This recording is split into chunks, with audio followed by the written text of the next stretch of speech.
جیسے کہ یتیم دو طرح کے ہو سکتے ہیں، یا تو یتیم فقیر اور غریب ہو سکتا ہے،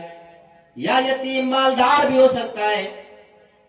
اس کے باپ نے بہت دولت چھوڑی ہو، اس کے باپ کے مرنے کے بعد اسے آپ کے کھانے پینے کی ضرورت نہیں، آپ کے روپیہ پیسہ کا وہ محتاج نہیں،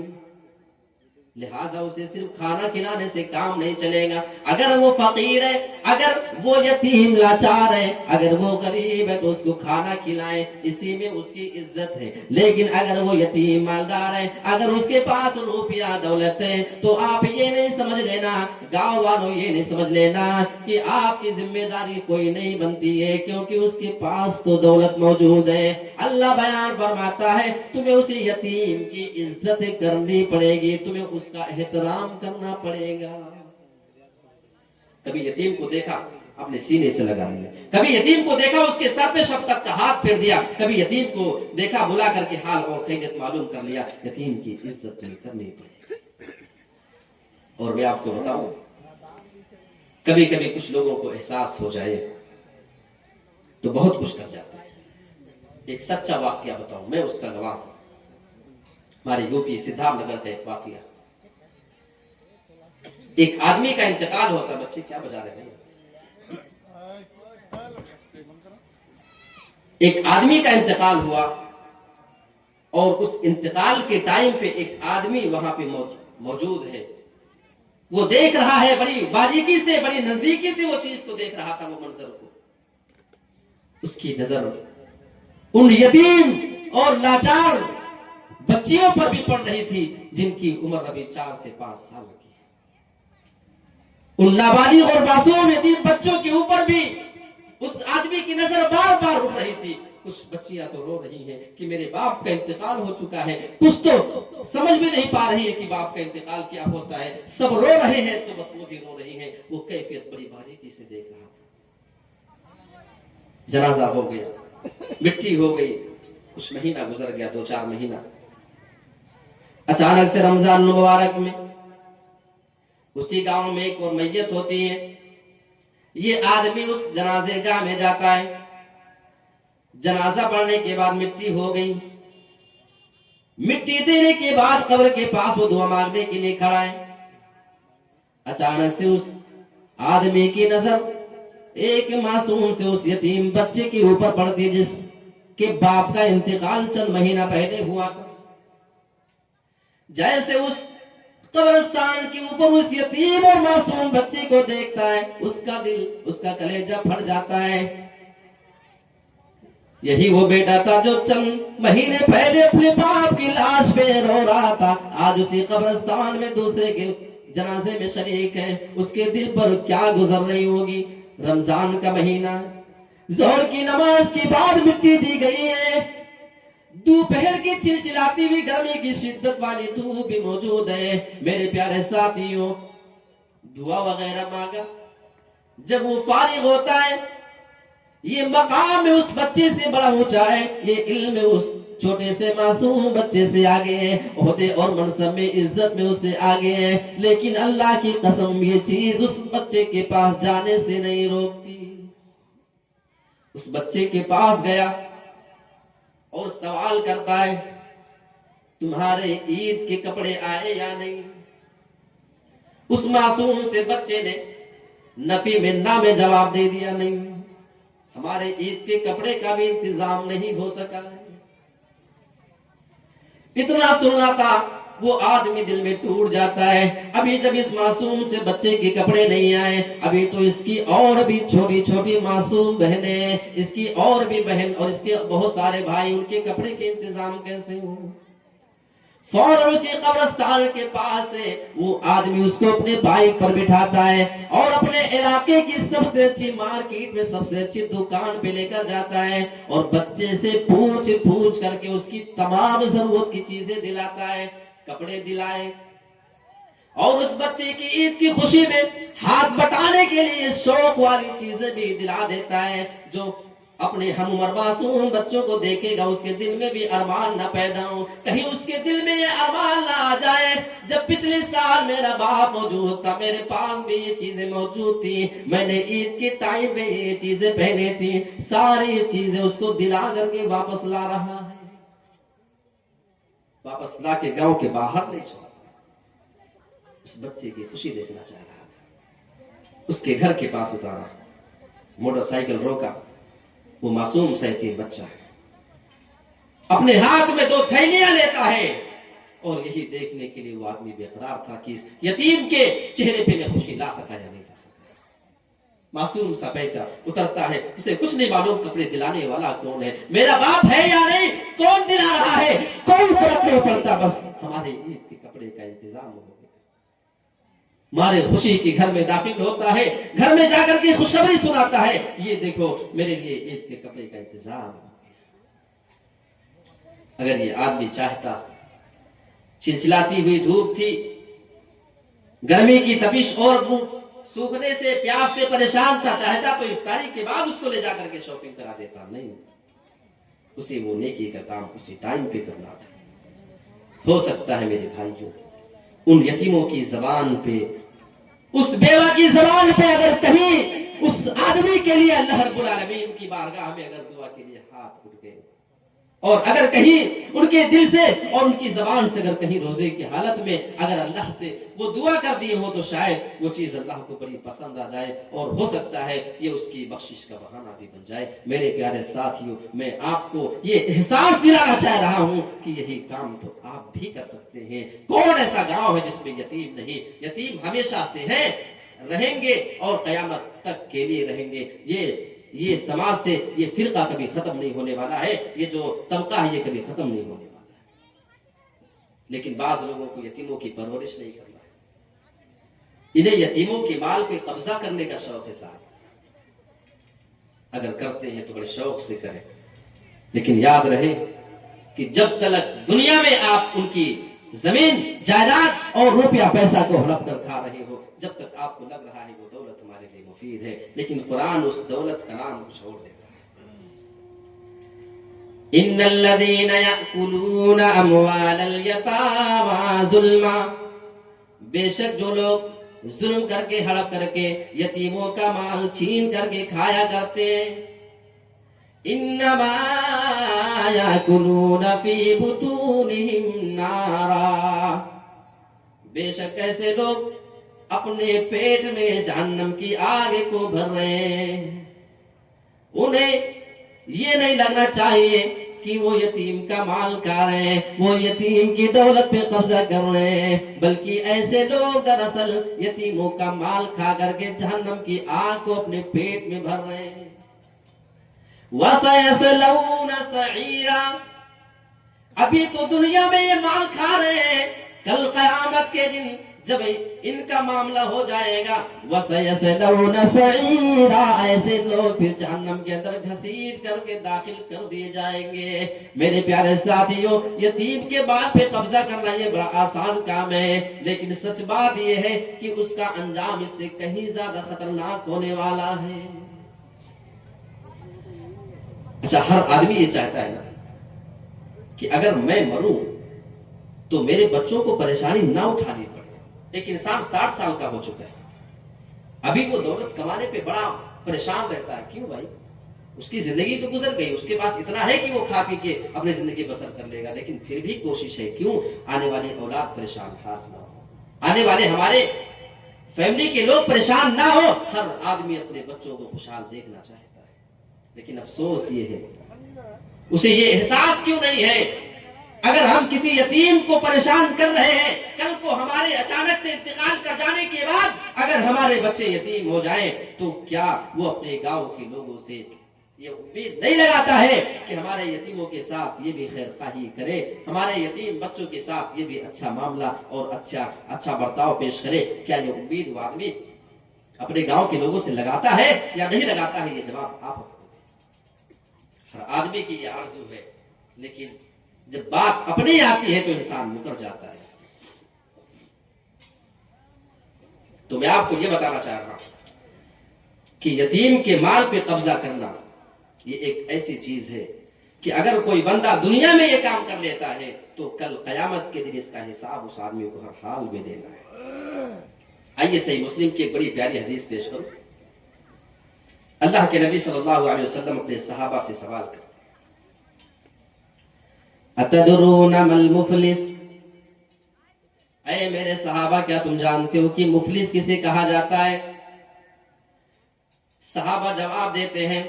قالوا المفلس فینا من لا درہم لہ ولا متاع۔ صحابہ جواب دیتے ہیں، اے اللہ کے نبی، مفلس ہمارے درمیان وہ آدمی ہے جس کے پاس کھانے پینے کی چیز نہیں، جس کے پاس رہنے سہنے کی کوئی چیز نہیں، جو لاچار ہے، غریب ہے، وہی یتیم بچہ، اور جو معصوم ہوتا ہے، جو ہمارے سماج و طبقے کے غریب لوگ ہیں انہیں کو مسکین سمجھا کرتے ہیں۔ اللہ کے نبی کا جواب سنو، فقال ان المفلس من امتی، اے میرے صحابہ، تم جس آدمی کو مسکین سمجھتے ہو، حقیقت میں ہماری امت میں مسکین وہ نہیں، بلکہ مسکین میری امت کا کون ہوگا آؤ میں تمہیں بتاتا ہوں۔ یاتی یوم القیامہ، ایک آدمی دنیا میں آئے گا، دنیا میں بڑی بڑی نیکیاں کرنے کے بعد وہ قیامت کے دن آئے گا،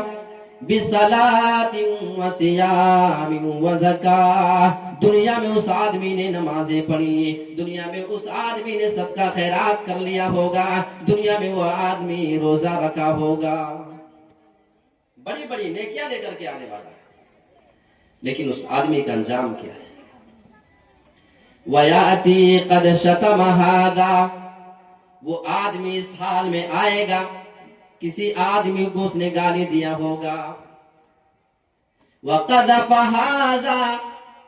وہ آدمی دنیا میں کسی کے اوپر الزام لگا کر کے آیا ہے، کسی کی بہن بیٹی کی عزت سے کھلواڑ کر کے آیا ہے، کسی کی عزت کو تار تار کر کے وہ آدمی آنے والا ہے، وَقَذَفَ هَذَا وَسَفَكَ دَمَ هَذَا، کسی آدمی کو دنیا میں اس آدمی نے بغیر غلطی کے مارا ہوگا، بغیر کسی غلطی کے مرڈر کیا ہوگا، وَضَرَبَ هَذَا، دنیا میں اس آدمی نے کسی کو بغیر کسی خطا کے مار دیا ہوگا۔ ہمارے یہاں ہوتا نا، گاؤں کا بڑا آدمی ہے، کوئی غریب آدمی ان سے لگ کر ذرا دیکھ لے، بغیر کسی غلطی کے وہ ایک خاندان، کمزور خاندان کو پیٹ کر کے رکھ دیتا ہے۔ ارے یہ تو وہی بات ہو گئی جو زمانے جاہلیت میں عربوں کے یہاں چلتا تھا۔ عربی میں ایک ان کا قول مشہور تھا، انصر اخاک ظالما او مظلوما، اپنے بھائی کی مدد کرو، چاہے وہ ظالم ہو چاہے مظلوم ہو، کوئی فرق نہیں پڑتا ہے، اگر اپنا ہے تو اس کی مدد ہونی چاہیے۔ بس وہی طریقہ تو ہمارا بھی ہے، کسی سے جھگڑا ہوا، نہ غلطی دیکھا نہ بات کو سمجھا، مل کر کے سامنے والے کی پٹائی کر دیا۔ یہ دنیا میں آپ کر سکتے ہیں، دنیا میں آپ کے پاس طاقت ہے، لیکن رب کعبہ کی قسم، جب ایک آدمی کل قیامت کے دن اس معاملے کو لے کر کے جائے گا تو آؤ ذرا دیکھیں، وہ اکل مال ھذا، دنیا میں کسی آدمی کو اس نے مال کھایا ہوگا، یہ کام کر کے جائے گا، نماز ہے، روزہ ہے، اور اس کے صدقات و خیرات ہیں، بڑی بڑی اس کی نیکیاں موجود ہیں، لیکن اس کی غلطی کیا ہے؟ کسی کو مارا ہے، گالی دیا ہے، کسی پہ الزام لگایا ہے، کسی کا مال کھایا، کسی کو بغیر غلطی کے مرڈر کیا ہوگا۔ وہ آدمی ان تمام چیزوں کو جب لے کر کے جائے گا، اللہ رب العالمین کہ یہاں اس کا فیصلہ کیا ہوگا۔ اللہ کے نبی بیان فرما رہے ہیں، جب وہ آدمی رب کے پاس آ جائے گا، اس آدمی جس آدمی نے اس کو گالی دیا، مارا ہے، گالی دیا ہے، اس کا مال کھایا ہے، جو ظلم کرنے والا بندہ ہے، اللہ کے نبی بیان فرماتے ہیں